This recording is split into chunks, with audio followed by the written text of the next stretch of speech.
টাকাটা আমি জমাচ্ছিলাম উমরা করার জন্য। ওই উমরা আল্লাহ যদি আমাকে তৌফিক দান করেন তাহলে আমি ইনশাআল্লাহ আবার যেতে পারবো। কিন্তু ওই মানুষগুলার যদি একবার মৃত্যু হয়ে যায়, পরিবারটাও শেষ হয়ে যেতে পারে।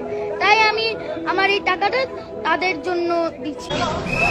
দ্বিতীয় শ্রেণীর শিশু মিমের হাতে যে ব্যাংকটি, তার মধ্যে আছে ৩ বছর ধরে জমানো সাইকেল কেনার টাকা। কিন্তু বন্যাপীড়িত মানুষের জন্য ছোট্ট শিশুটি নিজের শখ উৎসর্গ করে পুরো ব্যাংকটি তুলে দিলেন ত্রাণ সংগ্রহ করা কর্মীর কাছে।